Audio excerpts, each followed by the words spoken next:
से कह रहे हैं कि एक्सप्रेसवे बनवाएंगे। अभी जो एक्सप्रेसवे बने, चाहे वो पूर्वांचल हो या फिर जो बनने वाला, उस पर हिचकोले खाते हुए लोग जा रहे हैं। मौका आता था तब वो शुरुआत करते थे, लेकिन अब देखिए कि अभी चुनाव दूर है 2027 का, लेकिन अखिलेश यादव ने 2 डॉक्यूमेंट्री, एक किसानों के मुद्दे पर और एक स्वास्थ्य के मुद्दे पर, तो ये बता रहा है कि उन्होंने 2027 की तैयारी पहले ही। संभवतः सीएम योगी आदित्यनाथ ने जिन शब्दों का प्रयोग किया, उनके लोगों ने उनको ये बताया होगा कि महाराज यही हिंदी का असली शब्द है।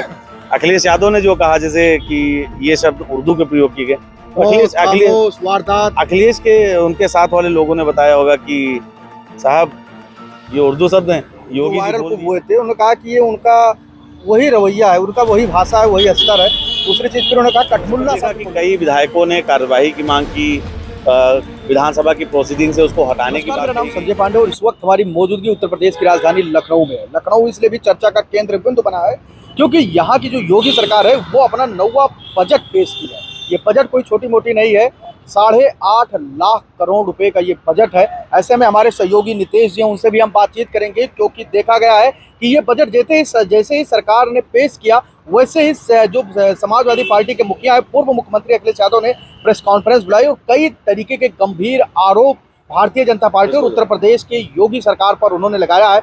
बजट को लेकर कहा कि ये सिर्फ एक झुंझुना है और ये ढोल है, ढोल में आवाज तो है लेकिन ढोल पूरी तरीके से खोखला है। नितेश से हम बातचीत करेंगे। नितेश जी, क्या लगा? क्योंकि जिस प्रकार से इधर वित्त मंत्री ने अपना बजट पेश किया, उधर अखिलेश यादव ने प्रेस कॉन्फ्रेंस बुलाई और कहा ये सिर्फ ढोल है, इसमें कुछ भी नहीं, अंदर से सब कुछ खोखला है। क्या कुछ कहेंगे? देखिए संजय, बिल्कुल जो बात है, सबसे पहली बात तो हम आपको बता दें कि जो 8.5 लाख करोड़ है, एक ढोल तो नहीं हो सकता, कुछ ना कुछ तो है। विपक्ष का काम है बजट पर सवाल उठाना और निश्चित ही अखिलेश यादव ने सवाल बहुत अच्छे तरीके से उठाए हैं और उत्तर प्रदेश की सरकार को घेरा है। लेकिन उत्तर प्रदेश सरकार ने भी एक बड़ा बजट दिया है, एक बड़ी धनराशि का बजट है, तमाम प्रस्ताव लाए जाने की बात है, एक्सप्रेसवेज को मंजूरी दी गई है। और विपक्ष का सीधा साधा तो ये काम है कि वो सवाल अगर उठाएगा नहीं तो विपक्ष जिंदा कैसे रहेगा। चर्चा हुई, बजट पेश हुआ, तमाम विधायक छोड़कर अखिलेश यादव की प्रेस कॉन्फ्रेंस में वहाँ पर बैठे थे। मैं देख रहा था, फिर चाहे वो अतुल प्रधान हो, माता प्रसाद पांडे हो, तमाम जो उनके चेहरे थे वो वहाँ पर मौजूद नहीं थे। सरकारें हैं, सरकार बजट लाएंगी, ये उनका काम है। विपक्ष का काम है विरोध करना। तय जनता करेगी कि बजट अच्छा है कि नहीं है। लेकिन जिस प्रकार से उन्होंने स्वास्थ्य विभाग को लगा कि खुद बीमार है, स्वास्थ्य के लिए उन्होंने पैसा दे दिया। इन्वेस्टर्स को लेकर कहा कि जिस प्रकार से वो आए नहीं रहे हैं, वो लगातार वो करें कि 25,000 करोड़ रुपए इन्वेस्ट होगा, ये होगा, वो होगा। अखिलेश यादव ने कहीं ना कहीं जमीनी मुद्दे उठाए हैं। उन्होंने कहा कि शाहजहांपुर, सिद्धार्थनगर, कहाँ कोई एक जिला बताएं जहाँ पे इन्वेस्टर्स आए हो, लोगों को रोजगार मिला हो। और उसके बाद हर बार की तरह ये भी बजट आ गया 8 लाख करोड़। और उसके बाद एक्सप्रेसवे, यहाँ से कह रहे हैं कि एक्सप्रेसवे बनवाएंगे। अभी जो एक्सप्रेसवे बने, चाहे वो पूर्वांचल हो या फिर जो बनने वाला, उस पर हिचकोले खाते हुए लोग जा रहे हैं। कैसे देखते हैं? देखिए, स्वास्थ्य का जैसा एक मुद्दा था, ये उत्तर प्रदेश में कहीं ना कहीं एक बड़ा मुद्दा है, क्योंकि तमाम तस्वीरें हमारे सामने आती हैं और कहीं ना कहीं एक बड़ा कड़ा प्रहार अखिलेश यादव ने उत्तर प्रदेश की स्वास्थ्य व्यवस्था पे किया है। निश्चित ही अखिलेश यादव हैं, सत्ता में रह चुके हैं, मुख्यमंत्री रह चुके हैं और प्रेजेंट टाइम में विपक्ष में तो नहीं हैं। अगर बात की जाए तो देश की सबसे बड़ी सदन के सदस्य भी हैं। तो निश्चित ही उन्होंने जो मुद्दे उठाए हैं, ये मुद्दों का कहीं ना कहीं तो असर है। उन्होंने एक डॉक्यूमेंट्री पेश की कि सरकार को बदल देंगे। आज आपने एक चीज़ देखी होगी कि अखिलेश यादव ने 2027 की तैयारी शुरू कर दी है। हमेशा ये देखा जाता था कि मेन जब मौका आता था तब वो शुरुआत करते थे, लेकिन अब देखिए कि अभी चुनाव दूर है 2027 का, लेकिन अखिलेश यादव ने 2 डॉक्यूमेंट्री, एक किसानों के मुद्दे पर और एक स्वास्थ्य के मुद्दे पर, तो ये बता रहा है कि उन्होंने 2027 की तैयारी पहले ही शुरू कर दी है। हालांकि इतर अगर स्वास्थ्य के मुद्दों से हटकर हम बात करें तो अन्य मुद्दों पर जो अखिलेश ने बोला है उसका कहीं ना कहीं योगी सरकार ने जवाब दिया है। वित्त मंत्री ने भी इस मामले पर अपनी राय रखी है, बात रखी है। हाँ, बात यहाँ पर यह थी कि सिर्फ चर्चा बजट पर होती है, लेकिन उस बजट की चर्चा पे जिस प्रकार से अखिलेश यादव जी ने प्रेस कॉन्फ्रेंस की, तो उस प्रेस कॉन्फ्रेंस में कई बातें उन्होंने ऐसी की जो कहीं ना कहीं लग रहा था कि ये बजट से इतर हैं। जैसे उर्दू भाषा का जो विवाद चल रहा है, हाँ, मुख्यमंत्री योगी आदित्यनाथ की कई त्रुटियां भी गिनाई, उनके सलाहकार पर ही सब। तो अखिलेश यादव बौद्धिक नेताओं में से एक जाने जाते हैं और उनकी हाजिर जवाबी का कोई तोड़ नहीं है। जिस प्रकार से आज अखिलेश यादव तर्क वितर्क कर रहे थे पत्रकारों से, जो अभी आपने कहा उर्दू को लेकर, उन्होंने कहा कि सरकार एक तरफ विरोध कर रही है, सरकार ये कह रही है कि उर्दू भाषा को पटल पे नहीं रखा जाएगा, कोई जवाब नहीं देगा। और कई भाषा का उन्होंने कहा कि अवधी है, ब्रज है, इंग्लिश है, कई जो भाषा थे, लेकिन उर्दू पे फिर कहा कि उनके जो वित्त मंत्री थे उन्होंने जब अपनी बजट पेश कर रहे थे वो तो उर्दू में शायरी पढ़ के बता रहे हैं। मुख्यमंत्री खुद अपने भाषण में कम से कम 50 उर्दू के शब्द बोले। तो फिर ये सरकार चाहती क्या है? या तो उर्दू से परहेज करे या तो फिर उर्दू को जिस प्रकार से हमारे नेता कह रहे हैं उस तरीके से। देखिए, भाषाई मुद्दों पे अगर मैं आपको एक बात बताऊं तो उर्दू भाषा नहीं है, उर्दू जुबान है। सबसे पहली बात तो ये मैं आपको बहुत तार्किक बता दूं, उर्दू जुबान है। उर्दू को हिंदी की मौसी भी कहा जाता है। हिंदी और संस्कृत के तमाम ऐसे शब्द हैं जिनको जोड़कर उर्दू, असली भाषा अरबी है। तो उर्दू जो भाषा है ये तहजीब की भाषा है, इसका जन्म कहीं बाहर नहीं हुआ। ये मतलब समझ लीजिए उर्दू भाषा यहीं की है। कई भाषाविद भी हैं जो भाषाओं पर शोध करते हैं। शब्दों को लेकर आज भी कई मामलों पर विरोधाभास है कि कौन सा शब्द हिंदी का है और कौन सा उर्दू का है। तो इस पर अभी लगातार तर्क वितर्क चल रहा है। तो संभवतः सीएम योगी आदित्यनाथ ने जिन शब्दों का प्रयोग किया, उनके लोगों ने उनको ये बताया होगा कि महाराज यही हिंदी का असली शब्द है। अखिलेश यादव ने जो कहा जैसे कि ये शब्द उर्दू के प्रयोग किए गए, अखिलेश के उनके साथ वाले लोगों ने बताया होगा कि साहब ये उर्दू शब्द हैं, योगी जी बोल दिए। लेकिन ये अभी इन विषयों पर लगातार संजय जी शोध चल रहा। कई ऐसे शब्द हैं, उस शब्दों का प्रयोग अखिलेश यादव ने किया। रेलगाड़ी की हिंदी पूछ रहे थे, इंजन की, एक्सप्रेसवे की हिंदी पूछ रहे थे। हाँ, योगी जी पर पर्सनल अखिलेश यादव ने आज जो कटाक्ष किए हैं, इंग्लिश को लेकर कहा कि वो पढ़ भी नहीं पाएंगे। पुस्तक भी भिजवाई उन्होंने, कमाल अख्तर के माध्यम से उन्होंने एक पुस्तक भी भिजवाई। उनके जो विधायक हैं कमाल अख्तर, उन्होंने विधानसभा अध्यक्ष के माध्यम से योगी आदित्यनाथ को एक पुस्तक भिजवाई है और ये भी कहा कि एक इंग्लिश में भिजवाई है और इसके बाद एक हिंदी में भिजवाएंगे, क्योंकि इंग्लिश पता नहीं पढ़ पाए कि ना पढ़ पाए। तो देखिए, जो नेताओं के बीच की बात होती है ना संजय जी, तो कहीं ना कहीं ये होती है कि भले पब्लिक के सामने और टीवी के सामने नेताओं की क्या कुछ बात होती है, बाद में नेता एक दूसरे की बातों पर हंसते भी हैं। एक और भाषा का प्रयोग किया अखिलेश यादव ने प्रेस कॉन्फ्रेंस करते हैं। उन्होंने कहा कि एनआई पर एक वायरल हुआ था, योगी जी का शब्द थे कुछ जो वायरल खूब हुए थे। उन्होंने कहा कि ये उनका वही रवैया है, उनका वही भाषा है, वही अस्तर है। दूसरी चीज फिर उन्होंने कहा कठमुल्ला शब्द को लेकर अखबारों पर भी उन्होंने कटाक्ष किया और कहा कि कठमुल्ला शब्द ये उनकी जेन्युइन प्रॉब्लम है, ये उनका यही रवैया है। तो आके शुद्ध हिंदी में भाषण दे देते हैं, नहीं तो जो उनकी जेन्युइन चीज़ें वो इसी तरीके का, इसी लैंग्वेज की। नहीं, जैसे कठमुल्ला शब्द का प्रयोग जैसे हुआ तो इस पर देखा कि कई विधायकों ने कार्यवाही की मांग की, विधानसभा की प्रोसीडिंग से उसको हटाने की बात कही गई। हाँ, कई अखबारों में मैंने भी देखा जो हेडिंग दे दी गई। तो मुझे लगता है as a journalist, as a पत्रकार, ऐसे शब्दों का हमें उल्लेख नहीं करना चाहिए। किसी की भावनाएं आहत होती हैं कि मुख्यमंत्री जी ने गलती की। ये बयान तो देखिए, दो जगह गलतियां हैं। अखिलेश यादव ने जैसे बताया, एक सबसे पहला बयान तो ये था जैसे मोहम्मद शमी वाला बयान एआई को लेकर कि वो मुख्यमंत्री योगी आदित्यनाथ को जाहिल और मतलब अनपढ़ घोषित करना चाहते थे। देखिए, एक सबसे अच्छी बात है सत्ता पक्ष के लिए, फिर वो सत्ता में चाहे बीजेपी हो, चाहे सपा हो या कांग्रेस हो, एक कहावत कही जाती है, एक दोहा है, निंदक नियरे राखिए आंगन कोटी छवाए। जो निंदा हमारी करता है उनसे हमें दूर नहीं भागना चाहिए संजय भाई। हमारी कई ऐसी कमियां हैं जिनको वो सामने लाते हैं। जैसे अखिलेश की यहाँ पर तारीफ करूंगा और सीएम योगी की बात कहूंगा। सीएम योगी वो शख्सियत हैं कि सीएम योगी का बयान अखिलेश यादव सुनते हैं, ये सिद्ध कर रहा है ना। सबसे पहले तो ये चीज सिद्ध कर रहा है कि अखिलेश यादव योगी जी का बयान सुन रहे हैं, तभी तो पॉइंटर निकालते हैं कि किन विषय पर उनको बात करना है। योगी जी भी सुनते हैं। योगी जी ने कहा कि आपके राष्ट्रीय अध्यक्ष प्रचार किए थे। योगी जी लगातार कहते हैं कि ये हमें बताया गया है, हमारे सामने लाया गया। कल आप 1 घंटा 35 मिनट योगी आदित्यनाथ ने जो बयान दिया है उसमें उन्होंने ये एक बार भी नहीं कहा संजय जी कि मैंने देखा, मैंने पढ़ा, मैंने सुना, ये मेरे सामने लाया गया।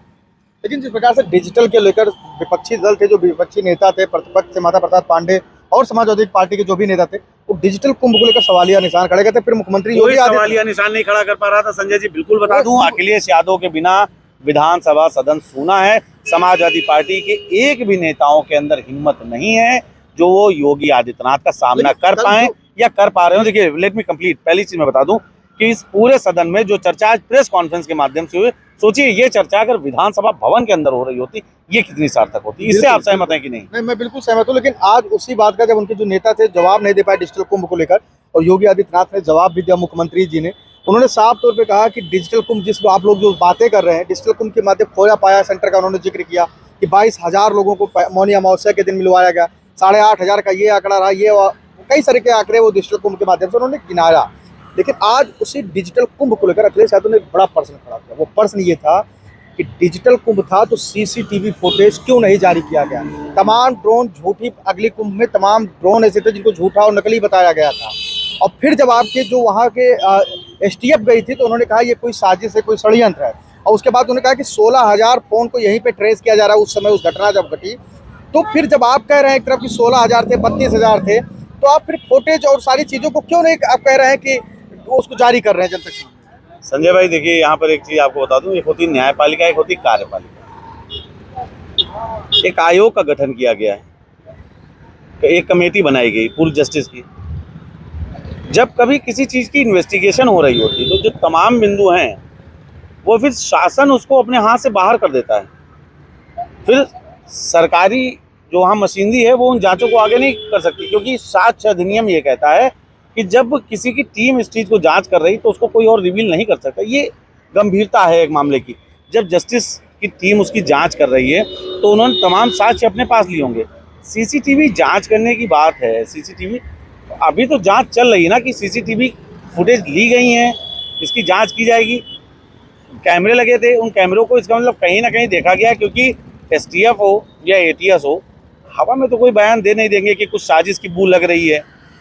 कुछ ना कुछ तो दिखाई पड़ा है ना संजय जी। अभी उन्होंने कहा कि जो उनके मुख्य सलाहकार हैं वो मोहम्मद शमी को बता दिए और योगी जी बयान यही मैं बता रहा हूँ कि दो चीजें ऐसी हुई, जैसे मोहम्मद शमी की एक AI generated photo social media पे तैर रही थी। अब किसने योगी जी को बता दिया कि योगी जी ने बता दिया कि मोहम्मद शमी संगम में स्नान करने गए थे, जबकि मोहम्मद कैफ उस समय संगम में स्नान किए थे। उन्होंने खुद, जो इंडियन क्रिकेटर, पूर्व इंडियन क्रिकेटर मोहम्मद कैफ, उन्होंने संगम में स्नान किया था और नाव से बाकायदे डुबकी भी लगाई थी और सोशल मीडिया पर ये भी लिखा था कि यहीं का हूँ बे, मतलब वो वहीं प्रयागराज के रहने वाले, तो उन्होंने संगम में डुबकी लगाई थी। मोहम्मद कैफ के इधर शमी को बता दिया गया। ये जिसने भी नोट लिखा ये गलत है, बहुत ही गलत है कि एक मुख्यमंत्री के सामने जब चीज़ें गई तो गंभीरता से नहीं गई, तो ये एक गलत बात है। और कहीं ना कहीं एक विपक्ष को मुद्दा दे दिया गया। मुख्यमंत्री देखिए जब कोई बात कहते हैं तो उसको बहुत लोग सुनते हैं और गंभीरता से सुनते हैं, तो यहाँ पर कहीं ना कहीं एक चूक हुई है, बड़ी गलती हुई है। अब संभवतः ये तो हम ही लोग समझ सकते हैं कि जिस भी स्तर से चूक हुई होगी उनका हश्र क्या हो रहा होगा। दूसरी चीज उन्होंने एक और सवाल उठाया, लास्ट सवाल हम आपसे लेते हैं। प्रदूषण को लेकर, त्रिवेणी के पानी को लेकर उन्होंने कहा कि पानी ऐसी हो गई है कि दिल्ली की रिपोर्ट आई है कि पानी में नहाने लायक स्थिति नहीं बची है। फिर उत्तर प्रदेश की योगी सरकार कल यहाँ भी योगी आदित्यनाथ ने कहा कि जो भी रिपोर्ट है गलत है, और अभी भी हमने वहाँ पे पूरा जांच किया है, सैंपल मंगाया, पानी नहाने लायक है और स्वस्थ है, स्वच्छ है। उसको लेकर क्या कहेंगे? अखिलेश यादव ने बड़ा निशाना साधा कि दिल्ली बनाम यूपी की लड़ाई चल रही है, यूपी सरकार उनको ही सनातनी नहीं मान रही है, दिल्ली वालों को, यानी कि मोदी को और अमित शाह को। एक सवाल आपने पूछा, लेकिन इसी में अपने एक जवाब को जोड़कर बताऊंगा आपको। चाचा का भी एक बिंदु आया था कि चाचा को साथ लेकर नहीं नहाने गए थे, तो अखिलेश यादव ने कहा था कि उत्तर प्रदेश के दोनों डिप्टी सीएम भी नहीं थे, अगर वो साथ में चले जाए तो डुबकी लगा देंगे, तो बाहर ही नहीं निकलने देंगे। अखिलेश यादव चुटीला अंदाज में बात करते हैं। उत्तर प्रदेश के साथ साथ उन्होंने दिल्ली और यूपी में कुछ तो है संजय जी जो दिख नहीं रहा, लेकिन है बहुत बड़ी चीज।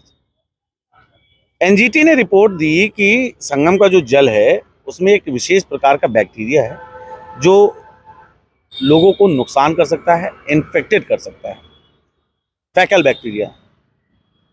उसके बाद सीएम योगी का एक बयान आता है कि ये बैक्टीरिया जो सीवर लाइंस जाती हैं, तमाम चीजें जाती हैं, उनसे जो गंदगी निकलती है, इस कारण से बैक्टीरिया पनपता है। उसके बाद उसकी उत्तर प्रदेश प्रदूषण बोर्ड ने जांच की। आंकड़े तो दोनों के पास, अगर देखा जाए तो एनजीटी भी गलत नहीं कह रही, उत्तर प्रदेश नियंत्रण बोर्ड भी गलत नहीं कह रहा, बशर्ते ये मायने रखता है कि किस समय वो जांच हुई थी जिस समय गंदगी निकली है। उत्तर प्रदेश नियंत्रण बोर्ड ने कभी बाद में जांच की, ये एक अंतर है। समस्या यहाँ पर थी फैकल बैक्टीरिया की, समस्या थी कि क्या पता जब वो जांच हुई उस समय उसमें गंदगी रही हो।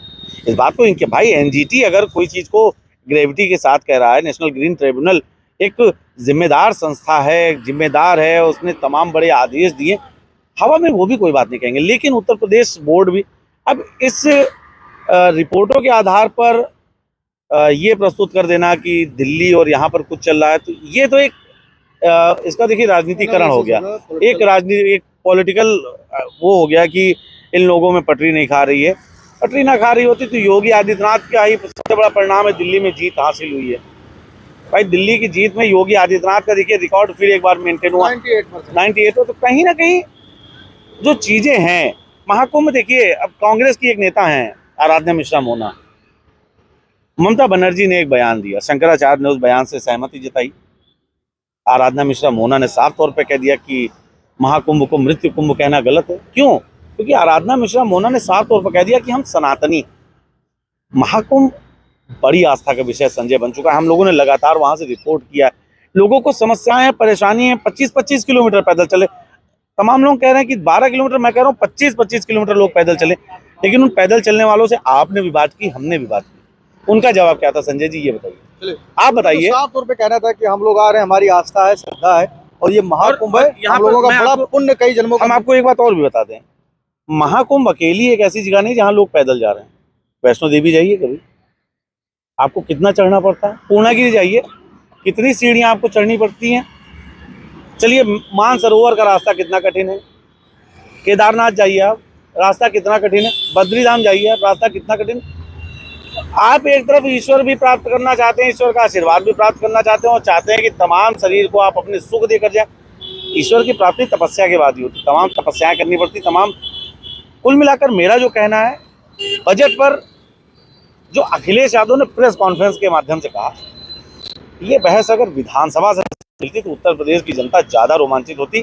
समाजवादी पार्टी के नेता, फिर चाहे वो माता प्रसाद पांडे जी हों या कोई हो, सीएम योगी के सामने कुछ विधानसभा में ऐसा लग रहा है कि वास्तव में योगी हावी हैं। क्योंकि योगी लगातार, देखिए कल लगातार उनका जो बयान चलता है वो आंकड़ों पर गया, आंकड़ों पे बात की थी योगी आदित्यनाथ ने, कोई फर्जी बात नहीं की थी, और एक विस्तृत रिपोर्ट लेकर बैठे थे। तो कहीं ना कहीं ये जो बड़ा आंकड़ा था, इसका मतलब कि उन्होंने जो विपक्ष सवालिया निशान उठा रहा है उसका संज्ञान ले रहे हैं ना भाई। संज्ञान विपक्ष को ये सोचना चाहिए, इसमें उनको खुश होना चाहिए कि उनकी जो बातें हैं उस पर सत्ता पक्ष काम कर रहा है। ये सफलता है विपक्ष की जी। तो नितेश जी थे जिनसे हमने बहुत सारी बातें की। हालांकि अखिलेश यादव यही नहीं रुके थे, उन्होंने कई और तरीके का बयान दिया। उन्होंने कहा कि जो त्रिवेणी की पानी है उस सिंटेक्स में भरा कर, अगर शायद ये लोग जो सनातन की बात कर रहे हैं, महाकुंभ की बात कर रहे हैं, वहाँ की दिव्यता और भव्यता की बात कर रहे हैं, उनके घर सिंटेक्स में पानी भरा कर उनको दिया जाए, जिससे वो खाएं, पिए, नहाएं और उसी का यूज करें। तब पता चले कि आम श्रद्धालुओं की सेहत के साथ कितना बड़ा खिलवाड़ उत्तर प्रदेश की योगी सरकार कर रही है। अब देखने वाली बात होगी क्योंकि आज बजट पेश हो गया है और बजट भारी भरकम है। अब देखने वाली बात ये भी होगी कि इस भारी भरकम बजट का उद्देश्य क्या होता है और ये प्रदेश की दिशा और दशा किस तरीके से बदलती है, या फिर अखिलेश यादव ने जो बातें कही है कि ये बजट सिर्फ एक ढोल है, अंदर से खोखला है, बाहर से आवाज़ें आ रही है। वैसे आपकी क्या कुछ राय है इस बजट को लेकर? आप अपनी राय हमें कमेंट सेक्शन में जरूर दीजिएगा।